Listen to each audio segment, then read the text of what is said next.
A série de Invencível vai mudar completamente a história dos quadrinhos ou será que a introdução do inferno e essa revelação das 6 eras da Terra, a história vai ficar ainda maior? Fala galera, tudo bem com vocês? Will aqui. Cara, esse episódio foi o que mais expandiu o universo além dos quadrinhos. Praticamente tudo que aparece aqui faz parte de uma história inédita criada pelo Robert Kirkman. Ele basicamente construiu uma lore totalmente nova que pode abrir caminho para várias histórias novas em Invencível. E é exatamente isso que a gente vai analisar aqui agora, incluindo a gravidez da Eve, o retorno do Omni-Man.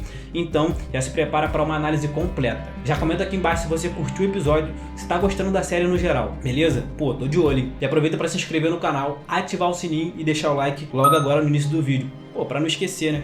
Ajuda pra caramba. Senhor, quem... Damien Darkblood, detetive demônio. Eu diria vejo você no inferno, mas tem um lugar pior esperando você. Ter meios de restaurar, Senhor. Habitante da superfície com grande poder. O Invencível estava cada vez mais próximo de se tornar o Omni-Man, e eu já tinha falado isso no episódio passado, né? Os últimos acontecimentos ainda o abalam psicologicamente. Ele mesmo admite pro Art que quase matou o Titã só de raiva. E esse sentimento faz ele questionar várias decisões, inclusive quando matou o Rush para salvar a Cidade dos Séculos. Só que o que diferencia o Mark do Omni-Man é que ele sente o peso das próprias ações. Ele se culpa, já o Omni-Man não é assim. O Invencível ele é diferente não só do pai, mas também de todas as versões dele que aparecem na Guerra Invencível.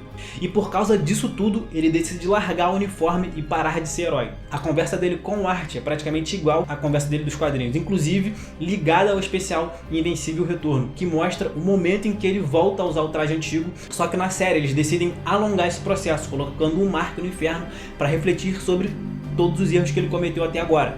E aí entra o inferno. Lembra do Damien Darkblood que foi exorcizado pelo Cecil? Isso foi para impedir que ele continuasse investigando o Omni-Man, né? O Cecil sabia que ele poderia atrapalhar mais do que poderia ajudar naquele momento. Nos quadrinhos, o Damien também investiga a morte dos Guardiões do Globo, mas ele é tratado aqui mais como uma piada. Enquanto todo mundo já sabia que o Omni-Man era o culpado, ele só descobre isso bem depois. A graça estava aí, né? Justamente porque ele era um detetive atrasado nos quadrinhos. Já na série, não é bem assim. Aqui eles levaram a origem demoníaca dele bem a sério.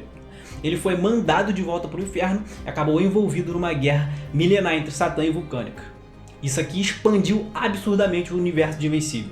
Agora a Terra tem uma história mística gigantesca que muda completamente o cenário. Mas antes de falar disso, vamos falar um pouquinho do conflito que rolou no inferno, né? O chamado inferno, dentro da série, é um lugar real conhecido como Reino Inferior. Nos quadrinhos, a Vulcânica é mais ligada ao conceito de submundo, mas não existe Satã nem Vis, que são uma raça aprisionada pelos próprios demônios, ou seja, essa trama toda é inédita. E falando um pouco do combate nesse episódio, eu achei bem fraco, tá? Acho que a parte mais interessante mesmo foi da luta do clã Darkblood versus a Vulcânica. Fora isso, o episódio foi bem fraquinho. Aqui teve até zoeira com a Marvel, principalmente aquela zoeira lá do capacete tecnológico. Nos filmes da Marvel, o capacete some toda hora quando o personagem vai falar. E aqui, ele zoou exatamente isso. Quando o Damon tá caindo com o Mark no poço sem fundo, ele fica abrindo e fechando o capacete toda hora pra conversar. E o Mark fica irritado com isso, e ele acaba comentando que se tem tecnologia pra fazer um capacete daquele nível, dá pra colocar um microfone ali, pô. Nesse episódio também tiveram cenas com o Satã, que foi retratado como um tiozão ranzinza e cômico, né? Quando ele recupera o poder, ele vira praticamente um roqueiro bombado, só. Nem tudo foi perfeito nesse episódio, cara. A escala de poder, como eu falei, tá bem consistente. Por exemplo, a Vulcânica é extremamente forte, né? Ela diz que derrotou o Satã várias e várias vezes, mas quando o Satã recupera o poder, ele não faz nada. Nada de tão impressionante. O próprio Mark não teve tanta dificuldade contra a Vulcânica, sendo que ele deveria ter. Mas no fim das contas, o episódio só serviu para trabalhar o medo do Mark de se tornar igual ao pai. Só isso. O episódio começa com ele lamentando com o Art, depois ele vai pro inferno e continua nesse conflito interno, até finalmente aceitar que fez o que fez, porque ele precisava fazer isso. Inclusive, o nome do episódio é Lamento. Todo mundo ali tá lidando com algum tipo de arrependimento. O Mark pelas ações violentas, a Eve pela gravidez, o Omni-Man por precisar chamar o filho pra guerra. E agora, voltando pra parte mais importante, essa história das 6 eras da Terra é completamente nova. O próprio Robert Kirkman criou isso agora, e isso abre muitas possibilidades. A Terra já passou por 5 eras, e estamos na 6ª. As criaturas gigantes que aparecem na série são sobreviventes da 2ª era. E detalhe, eles são menores do que as criaturas da 1ª era, ou seja, imagina o tamanho do que existia antes. Depois vem a 3ª era, que é um mistério, né? Nem os demônios gostam de falar sobre isso. E na 4ª era surgiram os Vis, que dominaram a Terra por bilhões de anos. E na 5ª era aparecem os demônios de Satã, que aprisionam os Vis no inferno, permitindo que os humanos evoluam na superfície, iniciando a 6ª era. São milhões e milhões de anos de história que podem ser expandidos em futuras histórias ou até spin-offs. E tem mais, aqui no final tem um detalhe importante, cara. Naquela parte que o uniforme do Mark aparece rasgado, porra, aquilo ali mostra que os Vis conseguem ferir os Viltramitas de alguma forma, ou seja, isso pode virar uma arma importante numa guerra futura. Agora pensa, criaturas ancestrais imortais capazes de ferir Viltramitas. Isso pode mudar completamente o rumo dessa história. E ainda tem a Vulcano que é praticamente imortal aqui. O Mark deu vários golpes nela e nada aconteceu. Nos quadrinhos, ela aparece primeiro como voz lá pela edição 106 e depois surge de fato na edição 107. Ela é a criadora dos Magmanitas que o Dr. Sísmico invoca, e aqui vai um spoiler bem levinho, tá? Ela transforma o Dr. Sísmico em uma criatura igual a ela e os dois invadem a superfície, algo que deve aparecer mais pra frente na série. Agora voltando pra guerra, o Omni-Man voltou.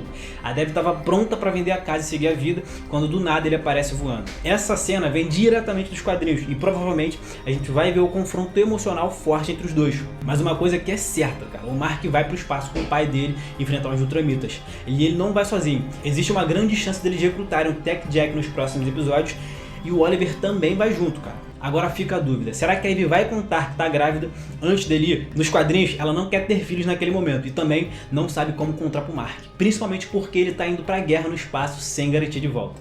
Imagina o peso disso. Se ela contar, ele pode desistir de ir, mas se ele não for, as chances de eles vencerem a guerra contra os Viltramitas é muito baixa. O que dá pra esperar agora é um episódio mais emocional, né, de despedidas, e depois disso é só pancadaria.